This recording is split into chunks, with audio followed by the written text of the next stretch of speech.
बोलो ये हमारी सामर्थ्य नहीं है, भोगना हमको पड़ेगा। ये थोड़े देर के लिए दे दिया है, पर इतने सिद्ध हम नहीं है, कभी प्रारब्ध को ही समाप्त कर देना है, हमें भोगना पड़ेगा, फिर ले लेंगे हम। इसलिए कहते हैं कि जो अभिमान शून्य मुक्त पुरुष, सिद्ध पुरुष है ना, उनको भी अपना प्रारब्ध कर्म भोगना पड़ता है। तावत स्वदेहम विभक्ति सत्येन्द्रिय से मनीष्पति संसार भयम प्रमत्तस्य वनेष्वपि स्यात् यथा स आस्ते सह षट् सपत्नः। जो व्यक्ति प्रमादी है, जितेंद्रिय नहीं है, वो जंगल में भी चला जाए, साधु भी हो जाए, महात्मा भी हो जाए, वहां भी अपना पतन कर लेगा। और जो जितेंद्रिय पुरुष है वो गृहस्थाश्रम ही उसका क्या बिगाड़ता है? गृहाश्रम किन्न करोत्यवज्ञम। ब्रह्मा जी कहते हैं कि देख, यह षट् सपत्नान विजिगीषमाणो, जो अपने इंद्रिय रूपी और मन रूपी शत्रुओं पर विजय प्राप्त करना चाहता है, उसको पहले गृहस्थ स्वीकार करना चाहिए। जैसे कोई राजा अपने शत्रु के ऊपर विजय करना चाहता है तो पहले किले में रहना चाहिए उसको, किले में रह करके, और जब शत्रुओं को जीत ले, जब समझेगा हमारा कोई शत्रु नहीं है, तब चाहे किले में रहे चाहे बाहर रहे।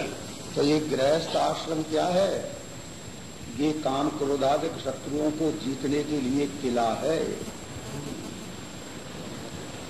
और इसलिए पहले इसको तुम स्वीकार करो। ग्रहेषु स्थित्वा षडिंद्रियाणि जित्वा पश्चात ग्रहेवा बनेवा विचरे। फिर ब्रह्मा जी ने कहा, राजन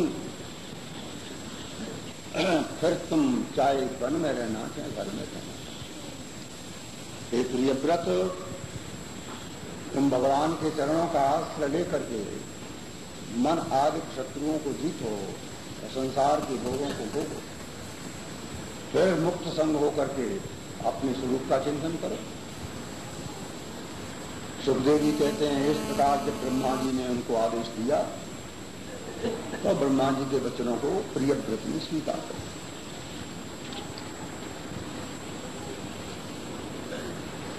फिर तो मनु अपने पिता की, नारद जी की आज्ञा से उनका राज्याभिषेक हुआ और मही पृथ्वी का शासन करने लगे। विश्वकर्मा की जो प्रजापति हैं, उनकी बृहस्पति नाम की कन्या के साथ उनका विवाह हुआ। उनके 10 पुत्र उत्पन्न हुए। उनका नाम क्या था?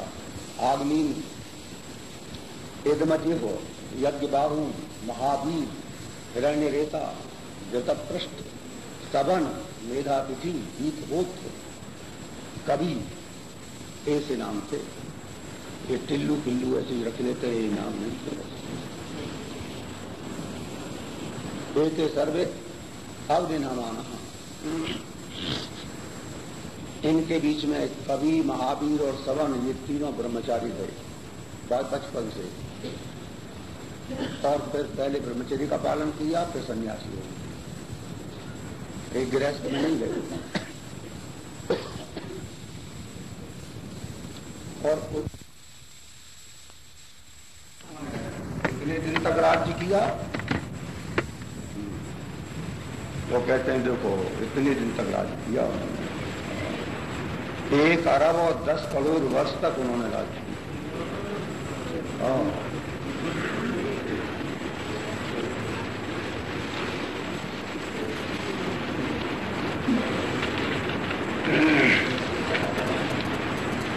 और सुन करके भी आश्चर्य, 1 अरब और 10 करोड़ वर्ष तक उन्होंने राज्य शासन किया प्रियव्रत ने।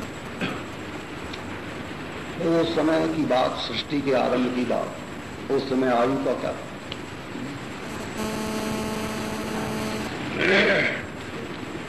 ब्रह्मा जी के का दिन का जब गणना करते हैं तो ब्रह्मा जी की तो एक दिन भी नहीं हुआ इतने। ब्रह्मा जी का दिन कितना होता है लंबा जानते हो? सहस्रेग पर्यंतम अहर यद ब्रह्मणो विदु।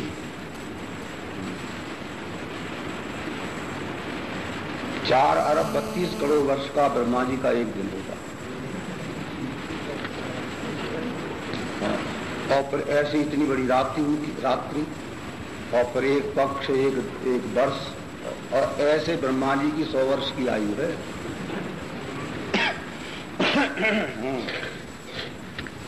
और वो ब्रह्मा जी अब 50 वर्ष के हो गए हैं, 51वें वर्ष में लगे ये पंडितों के संकल्प में।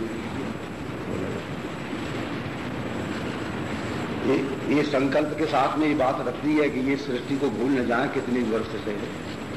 ब्रह्मा जी की आयु को रोज बोलते हैं ब्राह्मण लोग। ब्राह्मण लोगों ने द्वितीय परार्ध जानते क्या हो? पर नाम है 100 का और पर का आधा परार्ध हुआ, तो 2 परार्ध हो गए। 100 में 50 2 हो गए, तो एक परार्ध तो समाप्त हो गया, 50 वर्ष के तो हो गए, और द्वितीय परार्ध लग गया। ब्रह्मा जी 51वें वर्ष में लग गए। इस बात को ब्राह्मण लोग रोज अपने उसमें संकल्प में बोल लेते हैं, कहीं भूल न जाए। नित्य कर्म में आ गया वो। ऐसी परंपरा चली आ रही है हम लोगों की। और लोग तो वैज्ञानिक अनुमान करते रहते हैं कितनी वर्ष से संसार है, अनुमान लगाते, कोई कुछ करता है कोई कुछ करता है। आपके यहाँ अनुमान की आवश्यकता नहीं है, आपकी तो परंपरा चली आ रही है।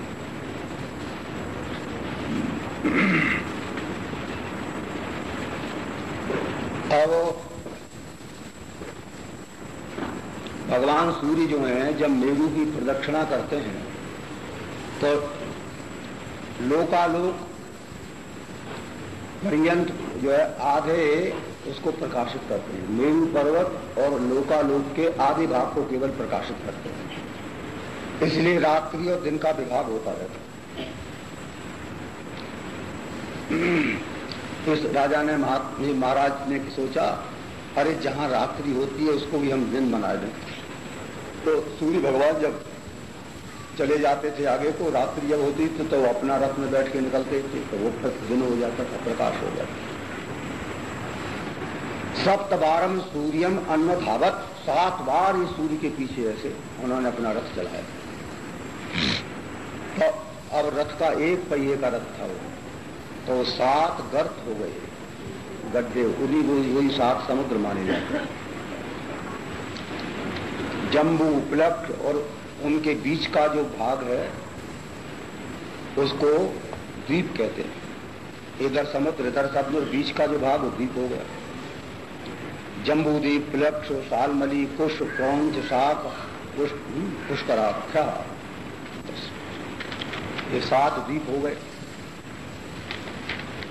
सप्त द्वीपावसमति। और समुद्र जो बन गए 7, एक समुद्र में तो खारा ही जल है और एक में ईख का रस भरा हुआ है, और एक में शराब, एक में घी भरा हुआ है घृतोद, एक में क्षीरोद, दूध का ही समुद्र है, में दही भरा हुआ है, और एक में शुद्ध जल है मीठा। और दूध के समुद्र का पता चल जाए तो फिर क्या दूध की कमी है।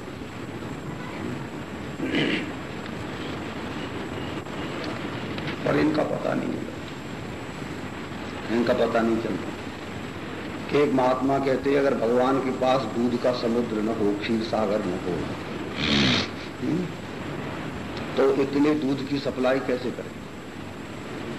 जब कितने बच्चे पैदा होते हैं, जब माता के गर्भ में बालक आता है तभी क्षीर सागर से कनेक्शन जोड़ देते हैं। जाट उसके स्तनों में दूध आ जाता है। पशु, स्त्री, सब माताओं के दूध आ जाता है। और जब बच्चा खाने पीने के लिए योग्य हो जाता है तो कनेक्शन सूख जाता है। तो ये भगवान के पास अगर क्षीर सागर न हो तो कहां से ये दूध भेजेंगे? सबको दूध की सप्लाई। ऊर्ज स्तुति नाम की जो उनकी कन्या थी, उनको शुक्राचार्य को दे दिया उन्होंने। उसको देवयानी नाम की जो कन्या पर उत्पन्न हुई। इसके बाद विरक्त होकर के पुत्रों को राज दे करके अपनी पत्नी को भी पुत्रों के पास छोड़ करके और फिर जो है उन्होंने नारद जी ने जो उपदेश किया उसी मार्ग का उन्होंने अनुसरण किया। विरक्त होकर के महाराज फिर घर से चले गए। प्रियव्रत कृतम कर्मेश्वरम बिना अन्य का पूजा। अरे परमात्मा को छोड़ करके प्रियव्रत ने जो कार्य किया और कौन कर सकता है।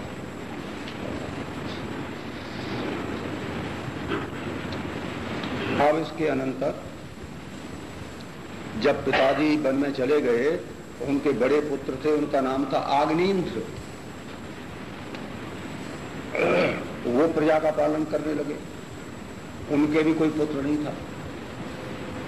आग्नेन्द्र के जब कोई पुत्र नहीं था तो पुत्र की कामना से मंदराचल पर्वत की गुफा में जाकर के ब्रह्मा जी की आराधना करने लगे। ये प्रियव्रत के पुत्र जो आग्नेन्द्र हैं वो ब्रह्मा जी की उपासना करने लगे।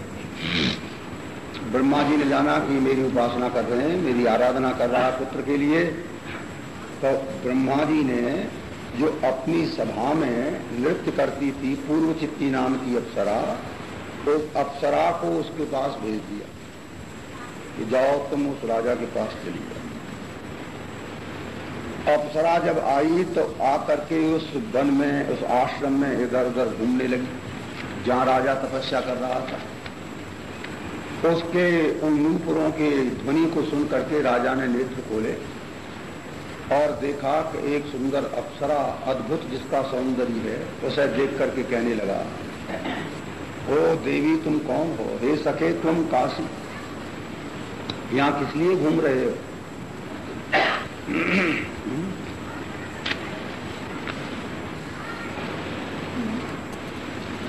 तुम्हारे इन चरणों में क्या कोई तीतर बंद हैं क्या? इनका शब्द सुनाई पड़ता है, देखने भी नहीं आते।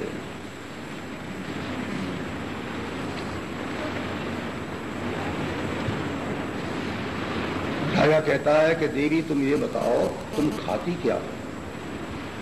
क्यों कि तुम्हारे शरीर से दिव्य गंध आ रही। कोवा ये न आहारेण सुगंध आयत। हे मित्र, अब तुम मेरे साथ रह करके तपस्या करो। ब्रह्मा जी ने तुमको मेरे पास भेजा है। ब्रह्मणा दत्तम त्वाम न त्यजामि। ब्रह्मा जी ने आपको हमारे पास भेजा है, अब हम तुमको जाने नहीं देंगे। इस प्रकार उसने उससे प्रार्थना की तो अप्सरा भी उसकी बुद्धि और शील अवस्था सौंदर्य को देख करके मोहित हो गई, प्रसन्न हो गई और उसके साथ 10 करोड़ वर्ष तक रही हो। भौम स्वर्गान भुजे।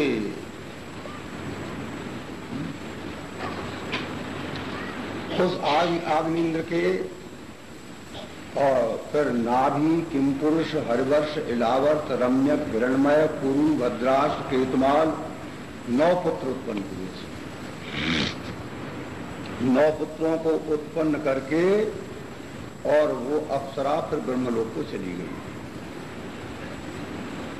अब राजा तो अभी तृप्त नहीं हुआ था। राजा बस उसी अप्सरा का ध्यान करके उसने ब्रह्मलोक में जाकर के फिर उसे अप्सरा को प्राप्त किया।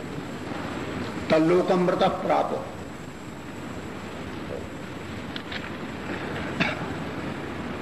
जब आग्नेन्द्र परलोक को गए, जब उनका शरीर समाप्त हो गया, अब इसके अनंतर नव भ्रातरो मेरु कन्याम मेरु देवीम प्रतिरूपाम उग्रदंष्टीम लताम रम्याम श्याम्याम नारीम भद्राम देवती देवरीतिम, ऐसे इन 9 कन्याओं के साथ उनके विवाह हुए। आग्नेन्द्र के पुत्र थे नाभि। अब नाभि महाराज के भी कोई पुत्र नहीं था। तो उन्होंने ब्राह्मणों से कहा ब्राह्मण देवताओं, क्या तुम में कोई ऐसी सामर्थ्य है, ऐसा यज्ञ करा सकते हो जो हमारे पुत्र हो? ब्राह्मणों ने कहा, हाँ महाराज।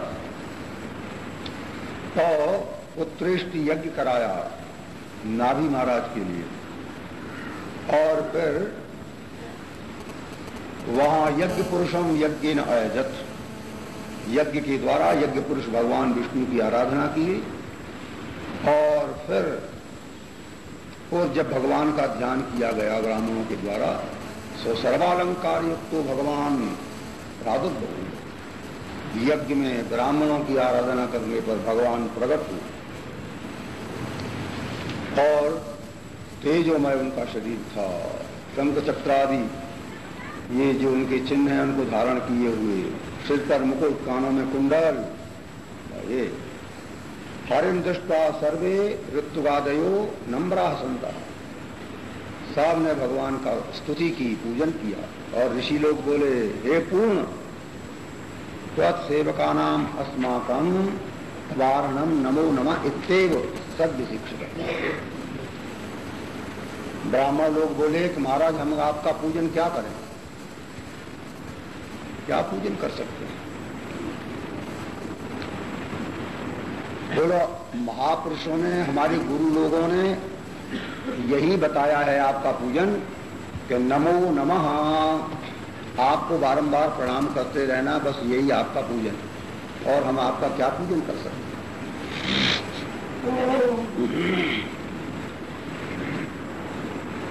निर्लेपस्य कुतो गंधा पुष्पम निर्वासन से निर्विशेष से का भूषा कोलंकारो निराकृत, जिसकी कोई आकृति नहीं उसको क्या अलंकार पहना?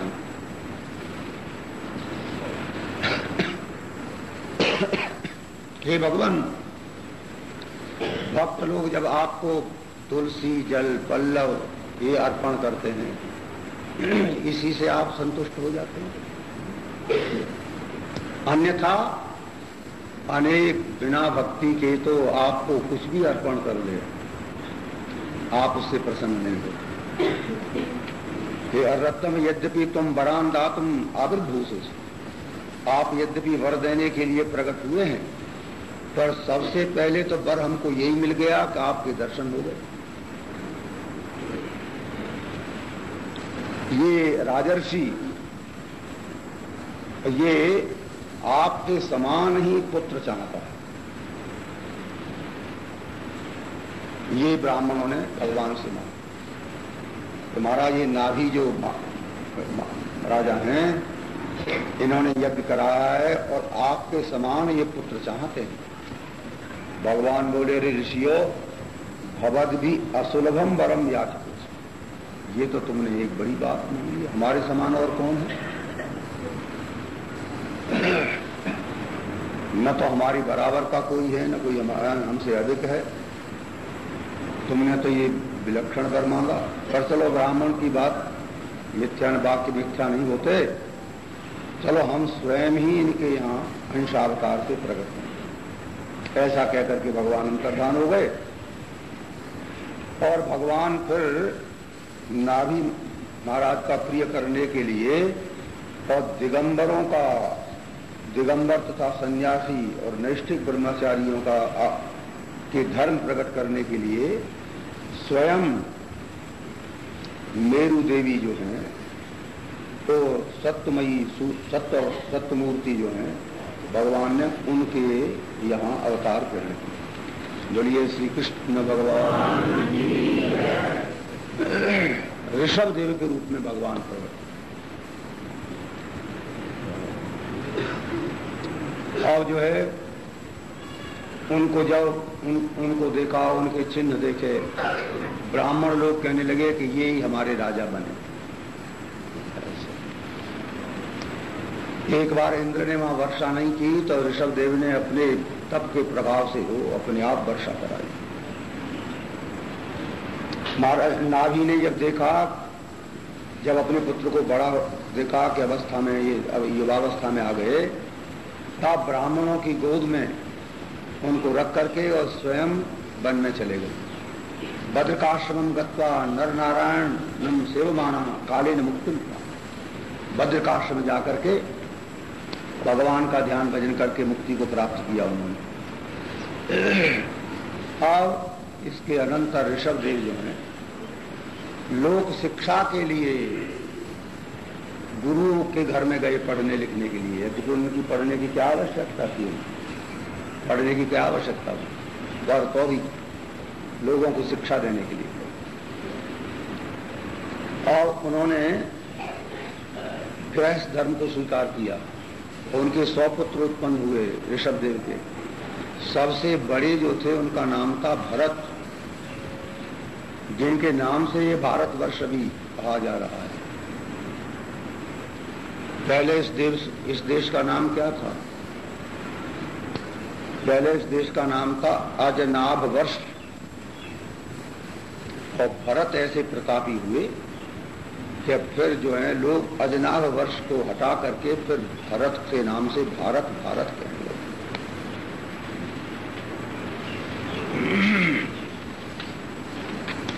भारतमित कथयन्ति, कवि हरि अंतरिक्ष प्रबुद्ध पिप्पलायन आविहोत्र दुमिर और चमस करभाजन, ये तो 9 बड़े ज्ञानी थे, विवेकी थे, भगवान के भक्त थे। 11 स्कंद में इनकी कथा आएगी।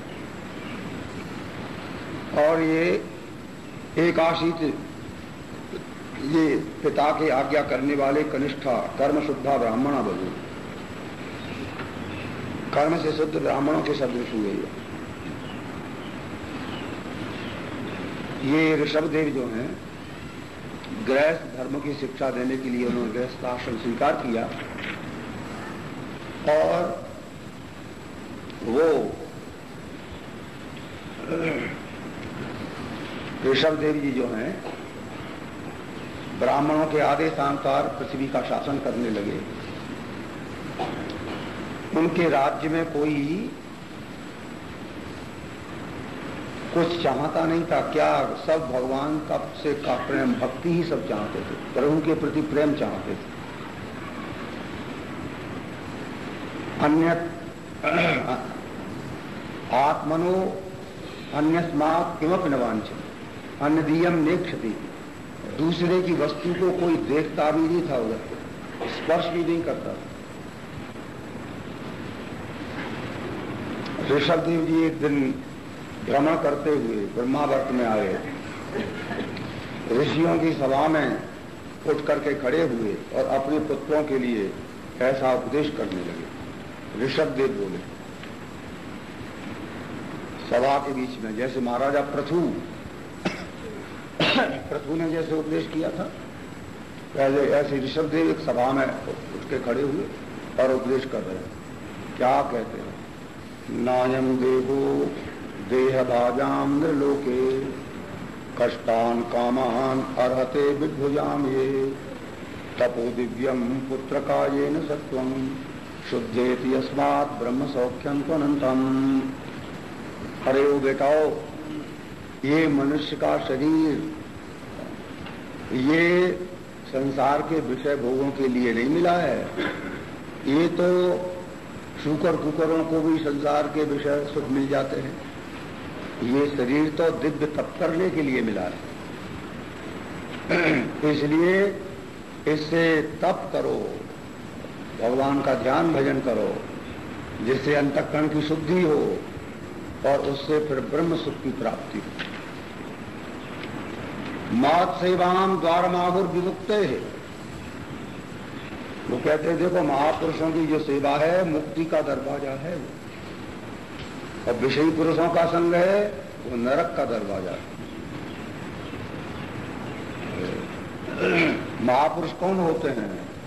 समचित्ता प्रशांता विमन्यवा सुहृद साधव, ये जिनके चित्त में ममता नहीं होती, जिनके चित्त में समता होती है, वो महापुरुष होते हैं। उनके हृदय में क्रोध नहीं होता। ऐसे साधुओं का संग करना चाहिए। जब तक ये जीव भगवान की शरण में नहीं जाता तब तक इसको शांति नहीं मिलती। तितली चिड़िया उड़े आकाश, चारा है धरती के पास। श्री कृपात्री जी महाराज कहा करते थे, अरे चिड़िया आकाश में कितनी भी उड़ ले, क्या लेगी वहां? जब उसे चारा लेना होगा तो पृथ्वी पे आना पड़ेगा। कितनी भी चिड़िया उड़े आकाश पर चारा है धरती के पास। ऐसे ही तुम कितने ही उछल कूद मचा लो संसार में, जब तुम शांति लेनी होगी तो भगवान की चरणों में आना पड़ेगा। सुखी मीन जहां नीर अगाधा, जिम हरि शरणन एको बाधा।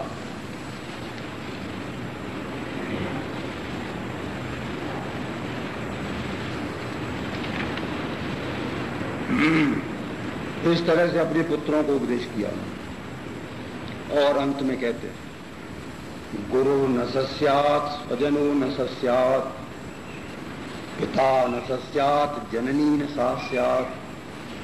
अरे बेटाओ, वो गुरु गुरु नहीं है, वो स्वजन स्वजन नहीं है, वो पिता पिता नहीं है, वो माता माता नहीं है, वो देवता देवता नहीं है, जो मृत्यु के भय से और साधक को न बताए। नमोचेद यह समुपेत मृत्युम। अरे हमारा मृत्यु का भय हमारे हृदय से नहीं निकला तो वो क्या गुरु जी हुए?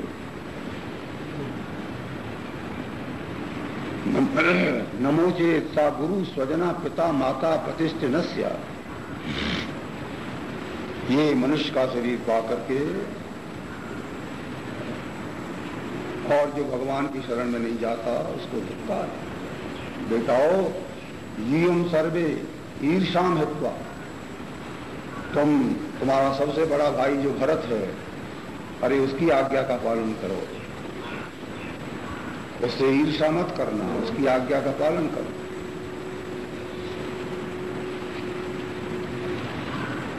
ऐसे इस तरह से अपने पुत्रों को उन्होंने उपदेश किया।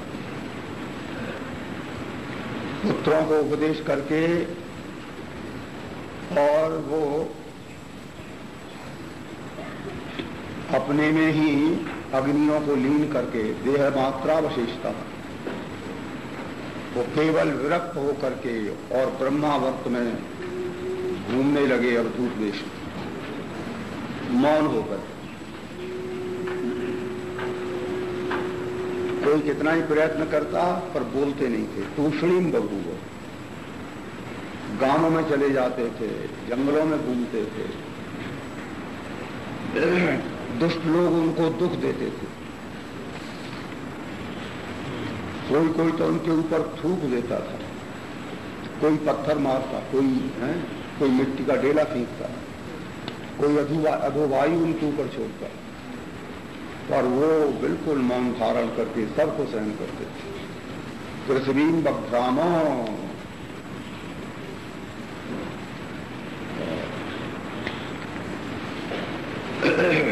आजगरीम वृत्तिम श्रुता, फिर घूम घाम करके फिर अजगर के समान एक जगह लेते कि जो भोग होगा बस यही हमारे पास आ जाए। अजगर करे न चाकरी, पक्षी करे न काम, और दास मलूका यूं कहे सबके दाता राम। अजगर के मुंह में कोई न कोई आ ही जाता, उसका जीवन कैसे होगा? तो अजगर की तरह एक जगह पड़ गए, जो वहीं उनको खाने को देता वही खा लेते थे, पी लेते थे, वहीं लघुशंका कर देते, वहीं टट्टी कर देते। कहते जब उनके शरीर से मल निकलता तो इतनी सुगंधी होती कि वो 40-40, 10-10 योजन, एक योजन 4 कोस का होता, 40-40 कोस तक वो सुगंधी उसकी फैल जाए।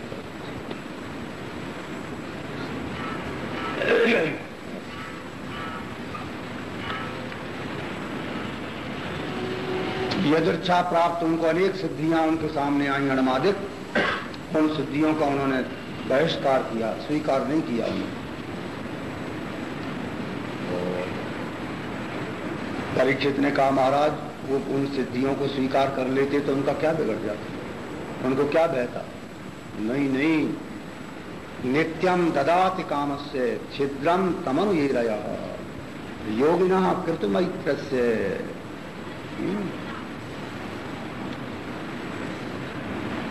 प्रत्युर्जाएव पुंश्चली। सुखदेव जी कहते हैं राजन देखो, जो विवेकी होते हैं वो मन को अवसर नहीं देते कि मन कैसा है,